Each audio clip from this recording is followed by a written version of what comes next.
agora não consigo me desfazer dessa imagem terrível que está na minha cabeça, por isso eu externei para que todos vocês fiquem com essa desgraça que agora me tomou o cérebro. O ministro Fux, ele disse hoje lá numa parte do julgamento que ele iria refazer, né, os cálculos da pena da cabeleireira Débora, né? Então ele explicou a motivação do pedido de vista. Eu, sinceramente, eu sempre fico na esperança de ter um pouco mais de firmeza, mas tudo indica que ele não está coadunando com a pena colocada para Débora e demais. Ele, inclusive, falou aí a respeito da pena ser exacerbada. Então, vamos aproveitar aí e já passar a palavra para o nosso André Marcília a respeito desse ponto específico aí que o Fux, né, disse. Ele contou, né, prestou uma satisfação para os outros ministros, que eu até achei que o ministro Alexandre de Moraes oscilou um sorriso, né, só de um lado, tipo Mona Lisa. Bom, a Mona Lisa, prefiro muito mais a Mona Lisa do que o ministro Moraes. A Mona Lisa, sem dúvida alguma, é muito menos enigmática. Agora, de qualquer forma, o que a gente precisa entender é que ele quase pediu desculpas ali, né, para o ministro Moraes, teve que se explicar porque abriu essa dissidência, pediu vista. Olha em que estado nós estamos. Aliás, essa é outra questão que a imprensa divulgou muito, como se fosse um choque o ministro Fux divergir, né? Então, o certo é todo mundo bater palma. Então, divergir vira manchete. Olha que estado de coisas nós estamos. Agora, a dosimetria, sem dúvida, me parece ser o ponto que o Fux vai mexer em relação a esse caso da Débora, né? Provavelmente vai diminuir a pena dela no seu voto vista e devolver para os restantes que vão votar. O que não ficou claro a mim é se isso também significou na fala dele que a dosimetria seria o ponto que ele iria divergir em relação ao julgamento do inquérito. Ele deu a entender que as penas também seguiriam essa mesma toada, que haveria uma pedrada também para todos esses novos réus que foram hoje tornados réus, e ele então divergiria, ele também, enfim, relativizaria, não daria penas tão ásperas, vamos dizer assim, a esses réus. Precisamos ver isso. Como é que vai ser o comportamento do Fux, não apenas em relação à questão da dosimetria da Débora, mas em relação a esses réus do inquérito do golpe. Ele vai divergir no mérito ou ele vai divergir da dosimetria? Isso é importante, porque se ele divergir do mérito, isso pode fazer o caso se arrastar um pouco mais e criar alguma complexidade para as punições serem feitas ainda esse ano. Mas talvez ele faça uma divergência, por isso ele mencionou o caso da Débora, também apenas na dosimetria. Ele acompanha o restante no caso do inquérito do golpe, e se a dose for muito alta, se o veneno for muito grande, ele vai votar para diminuir as penas dos novos réus desse inquérito do golpe. Acho que vai ser muito mais por aí do que o Fux abrir uma divergência, ou pedir vista, ou qualquer coisa do gênero. Acho que se fosse isso, ele já teria feito. Poderia ter pedido vista, inclusive, agora. Concordo. Rodrigo Constantino, você acha aí que o Fux está corrigindo um erro ou está fazendo apenas um teatro? Pois é, eu não posso, né, não tenho argumentos e conhecimento para acusá-lo de participar de um teatro. Eu não posso fazer isso. Mas que fica uma postura dúbia, questionável, né, qual realmente é a intenção dele, fica. Até porque ele faz muitas concessões indevidas, na minha opinião, a todo esse circo, para depois divergir pontualmente em relação a um detalhe ou outro. A sensação que fica, vendo de fora, né, de quem não sabe dos bastidores da primeira turma e o que acontece ali, né, é de que ele está querendo livrar o dele. Ou seja, vem Magnitsky Act aí, vem sanções, punições, e ele quer dizer o seguinte: não, eu sou um juiz diferente, eu, por baixo da toga, também bate um coração peludo. Foi quase isso que ele disse. Né? Então, eu levo em consideração esse aspecto humanitário. Me parece, Fabi, que a questão da Débora dos Santos furou bolhas. Foi uma narrativa difícil. Até o comunista Hélio Gaspar e outros tiveram que virar e falar, a questão da dosimetria, a punição excessiva, houve golpe, mas, né, o batom assassino foi demais. Né? Então, de novo, o Alexandre de Moraes está casado até o fim, all in, como a gente diz no poker, com essa narrativa e com a psicopatia dele de... ele deu risadas muito macabras cá entre nós, quando ele confundiu, inclusive, 30 milhões com 30 anos, e depois se corrigiu que era uma multa de 30 milhões, e ele deu uma risada que eu não consigo nem imitar, porque eu não sou bom ator e eu não saberia fazer papel de psicopata. Né? Mas ali, com certeza, não bate nenhum coração peludo. Né? Então, o Fux talvez esteja querendo só entrar para a história como alguém que divergiu. Eu acho diferente a postura do Fux da postura do Marco Aurélio Mello, que tinha dissidência com mais coerência, né? E denunciou desde então o inquérito do fim do mundo, que foi cunhado por ele, a expressão, e que até hoje dá entrevistas denunciando o que os colegas estão fazendo, a incompetência do foro e por aí vai. Então, o Fux me parece mais errático, né? E aí fica difícil de entender qual é a dele. Se ele deu um armlock ali, que ele é bom de jiu-jitsu, só para constar, né? Mas ele sabendo já que o dono do tatame é o Alexandre de Moraes, então não muda nada, né? Ou se, sei lá, a namorada dele está namorando, não sei, se a namorada dele ficou perturbando ele no ouvido de que eles não iam mais poder ir para os Estados Unidos, eu não sei, né? Mas o que parece é que é muito pouco tarde demais. E eu vi que isso alimentou a esperança de muita gente. Teve até um aí que falou, não, calma que vai vir um golpe perfeito, em 2026 o Fux vai votar contra. Eu não acredito em nada disso. Também acho que toda a cautela aí é necessária, mas a pressão da sociedade vale porque a gente sabe que está sendo transmitido pela TV Justiça e todos eles têm a sua pavonice, né? Então merece aí, e é verdade. Tem muita mulher aí que não aguenta ficar 2 meses sem ir para Miami. Vai que é o caso aí, né, da digníssima Fux. Vou aproveitar, vou linkar aqui, porque a cabeleireira, a Débora, né, que eu vejo também, inclusive lá no julgamento, falar a moça do batom, a moça que rabiscou, a pichadora. Não, gente, ela tem nome. A Débora. A Débora, ela até enviou uma carta ao ministro Alexandre de Moraes, o que eu acho que só alimenta, infelizmente, aquelas risadas sádicas aí que o Constantino acabou de relatar, que me parece um pouco aí com um filme de terror dos anos 80. Eu tinha medo e continuo tendo dessas risadas aí bizarras, mas ela realmente colocou lá e relatando aí sofrimento, com toda certeza, né, a ausência aí dos filhos, a distância e a crueldade. Interessante é que os ministros deram umas risadinhas, né, entre uma coisa e outra, até ao falar da Débora, o ministro subiu a voz para falar, ela não é simplesmente uma pichadora, seja o que for, a conduta dela ali, ela já está 2 anos presa, sem denúncia, isso ninguém fala ali, parece que realmente isso não é um fato, nem a imprensa aborda, né, então vou passar também direto aqui para o André Marcília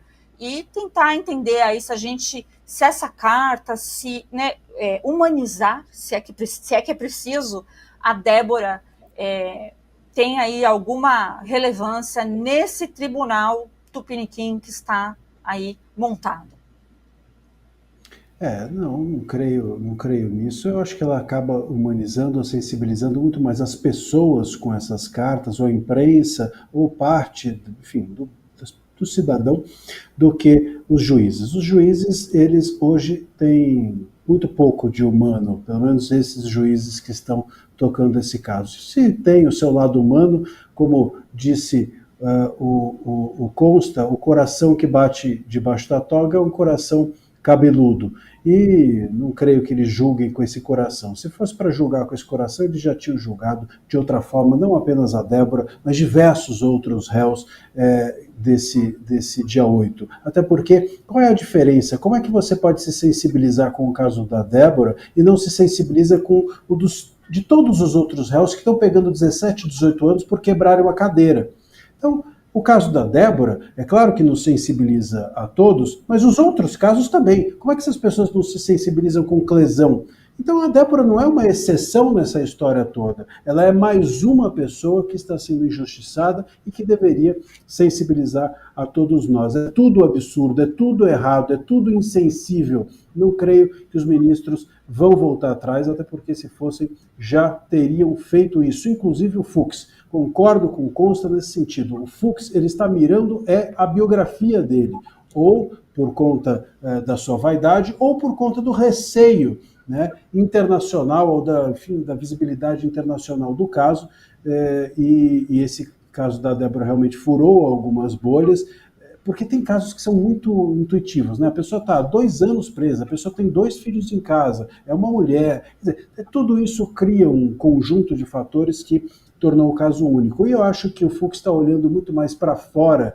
muito mais para o que isso pode trazer de resultado negativo a ele, do que para a casa da Débora, para o problema da Débora. Por mais que o Fux tenha uma cabeleira bonita e a cabeleireira também seja o métier dela, não acho que houve uma sensibilidade específica para esse caso. Os ministros, eles estão dentro de uma bolha, encastelados, não escutam as pessoas, não escutam o povo, não leem cartinhas, eles estão em outro mundo, e a gente precisa ter essa noção. Eles estão entre eles, é como se estivessem num mundo à parte, onde apenas o poder circula, o poder deles. Por falar nisso, eu tenho certeza que o ministro Alexandre de Moraes ouviu foram os berros do doutor Sebastião Coelho, bravo, né, que esteve ali. A OAB está ignorando, mas também a gente vai fingir que a OAB não é importante, porque ela não está dando importância para os advogados. Consta, eu também concordo aí com a sua visão de que Débora é um caso icônico que furou a bolha, inclusive, né, porque atinge aí qualquer mãe, mulher, e que usa batom, e que é simples, e que tem uma profissão ali de cabeleireira, né, o retrato aí de uma brasileira comum e que não tem aí um passado pregresso no crime, né, como poderia, alguns até gostariam que ela tivesse, mas não existe. Então, esse julgamento aí, talvez esse tom que, inclusive, os ministros usaram hoje em relação a Débora, você acha que é para intimidar, para aquele recadinho assim, não ousem, não façam, não, aqui não. Acha isso, Consta? Eu acho que tudo que a gente vem acompanhando, né, tem 2 grandes objetivos. Tirar o Bolsonaro da jogada, pesquisas novas já mostram que ele e até a Michelle venceriam o Lula no segundo turno em 2026. Tirar o Bolsonaro da jogada, e para prender o Bolsonaro, eles precisam da narrativa de um golpe que começou a ser engendrado em 2019, quando o Bolsonaro era presidente. Uma coisa meio esquisita, né? A defesa tentou apresentar essas impossibilidades, mas foi ignorada. E eliminar os animais selvagens, que é a própria direita, os conservadores da jogada.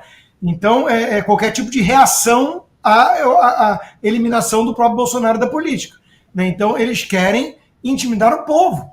Quando eles fazem o que estão fazendo com a Débora, mãe de 2 filhos, sem antecedente criminal, né, trabalhadora, não é só a Débora, não é o sadismo de destruir a vida de uma pessoa, é usar isso como os soviéticos sempre fizeram.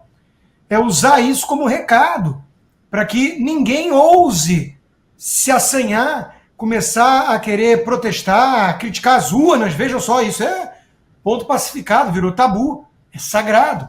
Alexandre de Moraes mente na cara dura de que Trump está com ele nessa. Trump defende o oposto do que ele disse. O oposto, quando o assunto é urna eletrônica.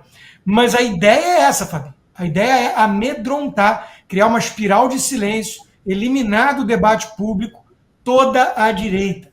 Todo regime totalitário fez isso. Eles não podem tolerar a ameaça de perder o poder. O Brasil voltou. E o que isso significa? Está aí a volta dos escândalos todos de corrupção, das estatais, dos esquemas. Eles não podem tolerar um presidente que ficou 4 anos sem escândalo de corrupção. Não podem tolerar uma coisa dessa, com o povo nas ruas aplaudindo e querendo reformas. Não podem aceitar uma coisa dessa. Então, eles precisam pegar a Débora e empalar a pobre coitada em praça pública para ver se os réis mortais entendem o recado. É disso que se trata, é um regime tirânico sob o comando de um psicopata.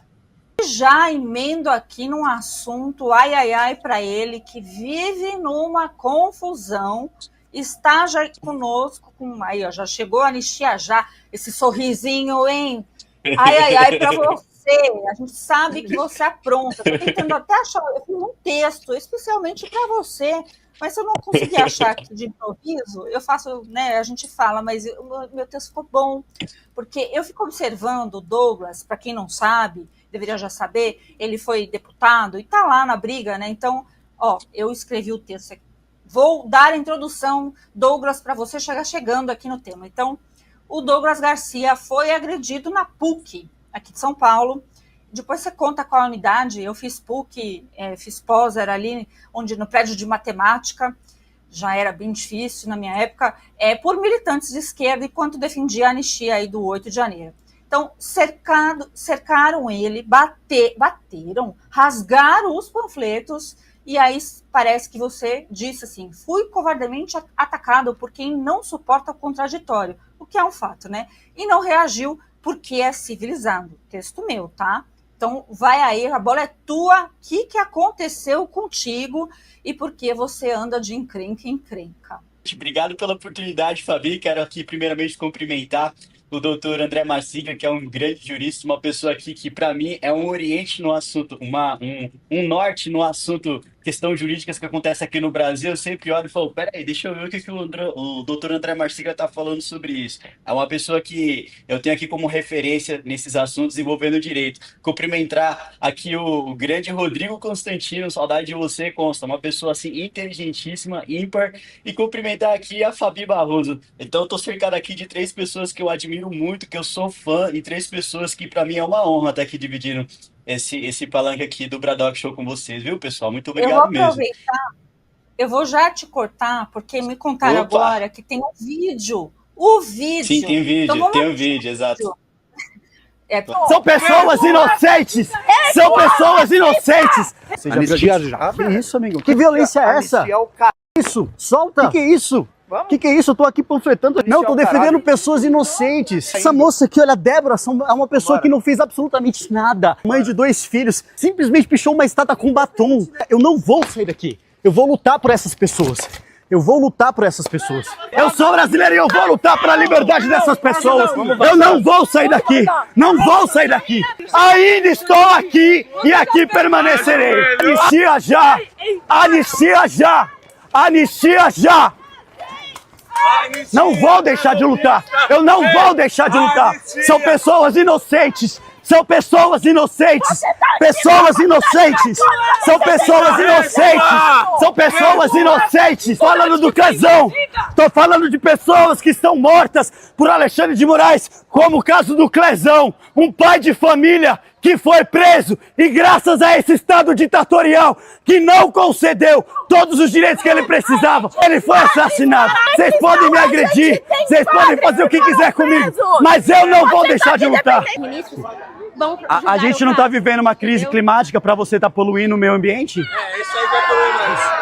Vocês podem queimar à vontade, podem botar fogo, podem me agredir, podem fazer o que quiser comigo, mas não tem problema, eu vou voltar e vou continuar lutando pela liberdade dessas pessoas. Anistia já! Sensacional. Primeira observação, teve um cidadão aí de um moicano, um rabo de moicano mal acabado, essa senhora aí por último enviou aí uns perdigotos na sua cara. Coisa bonita de se ver que realmente eles não estão nem aí para a questão humanitária. Isso é o retrato da esquerda, mas agora a palavra é com você. Desabafe, para que você fique bem, porque não é fácil aguentar.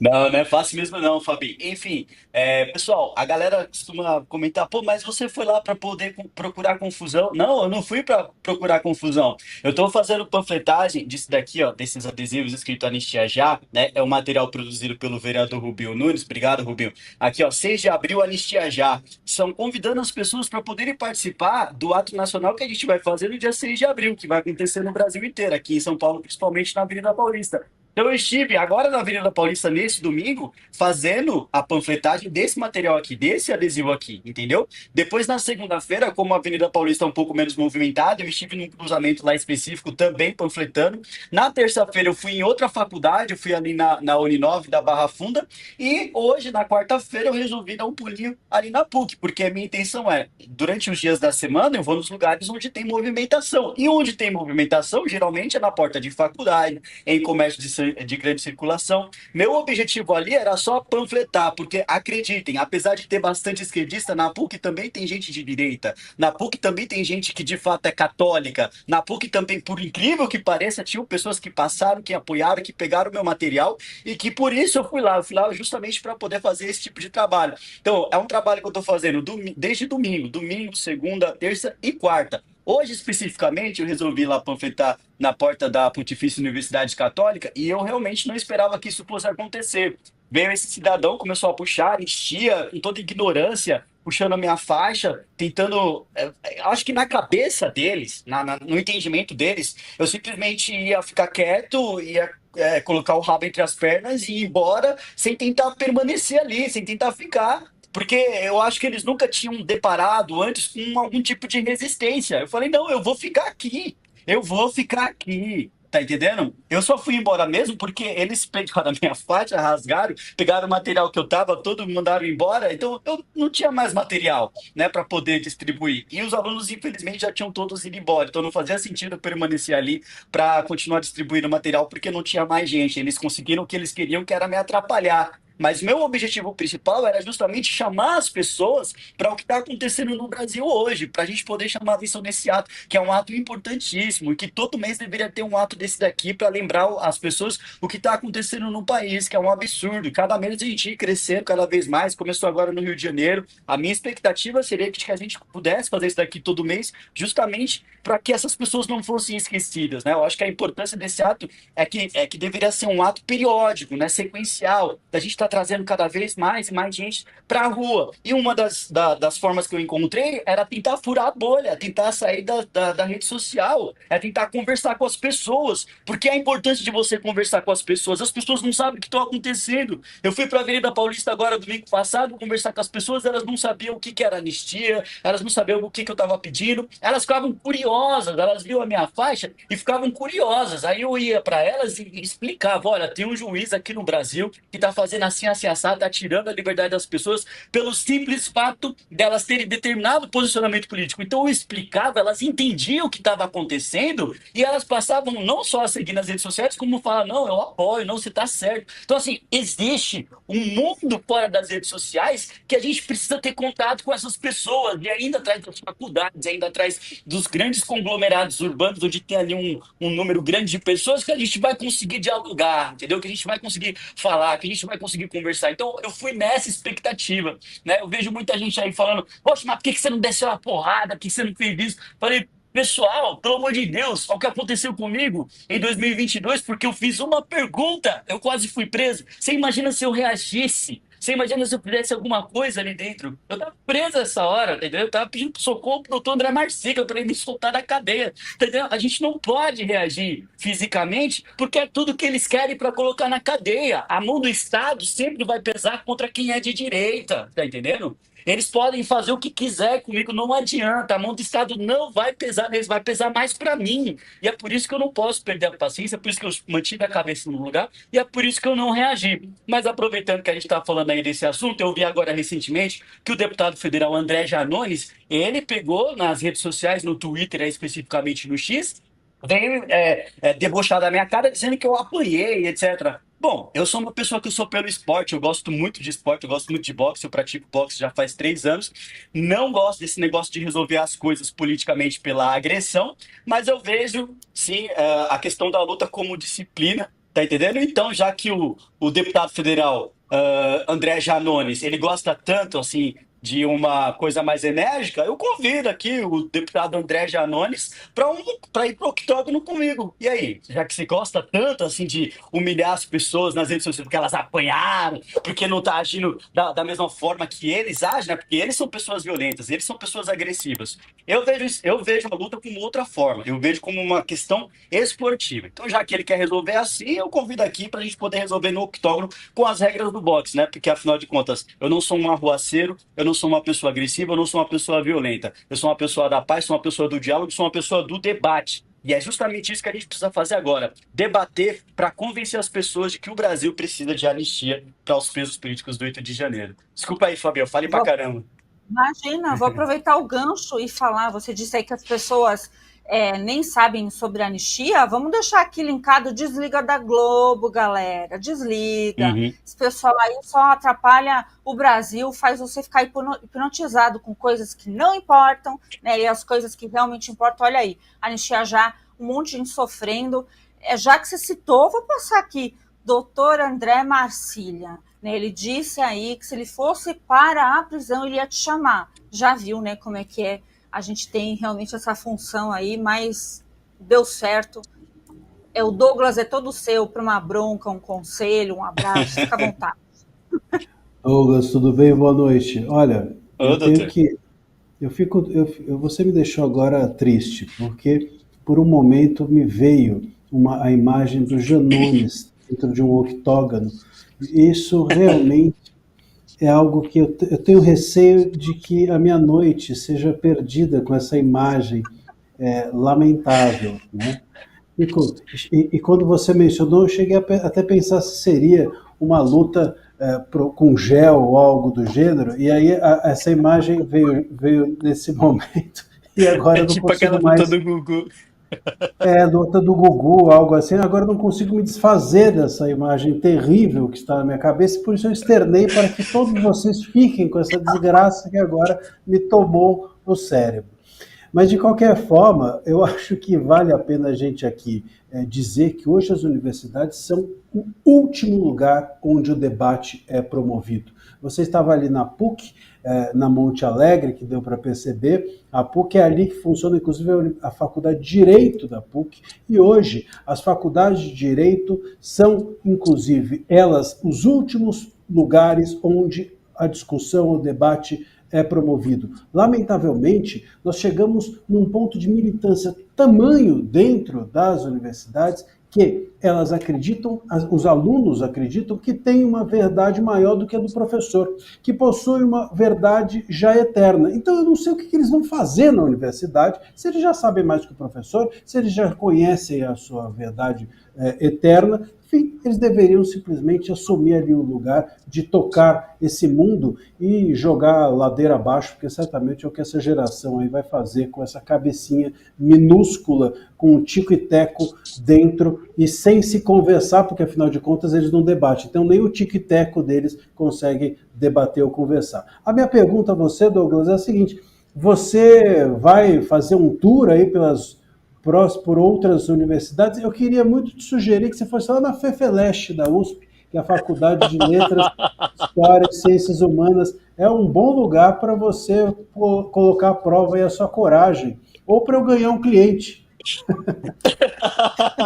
Doutor, pode ter certeza que eu vou dar um pulinho na USP também. Acho que, assim, os lugares públicos devem ser ocupados e eu não vou na intenção de querer confusão. Como vocês podem ver, olha o que aconteceu nesses últimos dias. Eu fui em pelo menos duas faculdades, entendeu? Eu fui na Uninove da Barra Funda e passei em uma outra que estava ali perto, esqueci o nome especificamente, mas eu passei nessas faculdades e não aconteceu nada, eu estava entregando lá o material. Então, o meu objetivo não é criar confusão, o meu objetivo é justamente conversar e chamar as pessoas para o ato da anistia. E eu encontro pessoas lá que têm o mesmo posicionamento político que o meu. Mas sim, eu vou numa USP da vida, eu vou numa Mackenzie da vida, eu vou numa FMU da vida, eu vou numa Anhanguera, pessoal de universidades particulares, de universidades públicas, Unifesp. Eu vou em todas elas.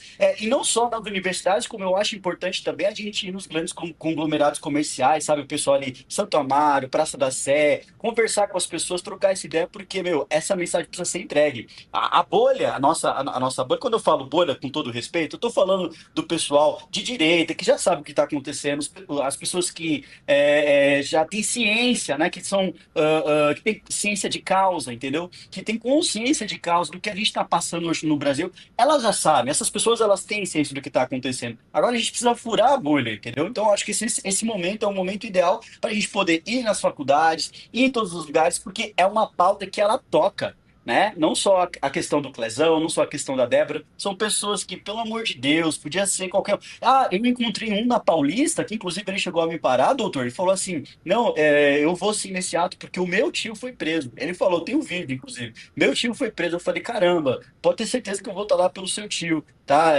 E assim, aquilo me comoveu, porque é uma pessoa simples, não é um bandido, não é um ladrão, meu Deus, não é um traficante, não é uma pessoa que, sabe, oferece algum risco ao Estado. São pessoas simples, doutor. Então, eu estaria disposto a ir numa USP da vida, ir numa Mackenzie da vida, para poder panfletar e conversar com as pessoas, para trazer mais gente para o nosso ato do dia 6 de abril. Você se cuida aí, viu? Só fiquei imaginando, bolha, luta de gel, joga um glitter também, mas com Janones ninguém merece. E a PUC que eu fiz pós, é aquela PUC junto com a faculdade, não é essa bonitinha aí da Monte Alegre, não, eu esqueci o nome da rua, Sim. mas aquela perto, na frente do Mackenzie ali, que tem o pessoal de matemática, não sei por quê, mas é tão nublado ali, acho que você deve ter dificuldade de enxergar. É o Cogiai, bem nublado, uma fumaça. Douglas, muito obrigada aí pela disposição de enfrentar essa briga, literalmente. Se comporte, se cuide, porque você é muito querido por nós, uma promessa aí jovem, tem um futuro promissor aqui como políticos e a gente precisa disso mesmo. Conte aqui conosco aqui da Braddock. Obrigado. Eu posso deixar uma mensagem para o Constantino? Lógico. Claro. Constantino, eu estou rezando muito por você, você é uma pessoa maravilhosa, é um dos exemplos que eu tenho na vida, uma pessoa extremamente inteligente, em todas as minhas orações, né, eu procuro rezar o terço aqui pelo menos uma vez ao dia, eu coloco você porque você é uma pessoa ímpar, tá? Eu me vejo, todas as vezes que eu penso nas questões de comentaristas políticos que eu tenho que procurar, eu sempre dou uma analisada nos comentários do Consta, né? Não, tudo Consta, é um cara que, poxa, o que ele fala faz sentido, é uma pessoa que acaba furando a bolha também, e que o que ele está passando hoje só mostra que essa situação só acontece com pessoas fortes e com pessoas que eu tenho certeza absoluta são um norte para as demais aqui no nosso Brasil. Então, eu tenho certeza que você vai vencer, você é uma pessoa vitoriosa, e deixo aqui minha dedicação para você, viu, Consta? Que Deus abençoe. Muito obrigado, Douglas. Muito obrigado pelas palavras carinhosas, tá? E olha, quanto ao que aconteceu hoje aí, que nós debatemos agora, por um acaso hoje eu conversava com um amigo meu, conhecido meu, e ele falava do Charlie Kirk, que é um cara altão, que se aproximou muito do Trump aqui e tudo. Ele criou um movimento chamado Turning Point nos Estados Unidos, que ficou gigantesco, que ele fazia exatamente isso. Ele ia nas universidades com muita paciência, tem que ser quase um zen budista, para tentar argumentar com a esquerda.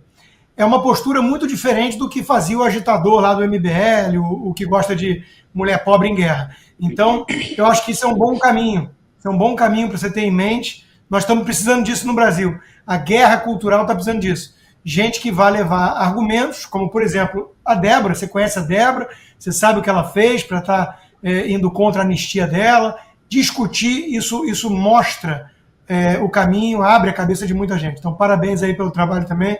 Tamo junto. Você precisa assistir o melhor canal de notícias do Brasil. O programa que fala de tudo, que deixa você informado sobre tudo o que acontece no Brasil e no mundo. Ao vivo, todos os dias, no YouTube. Clique aqui e se inscreva.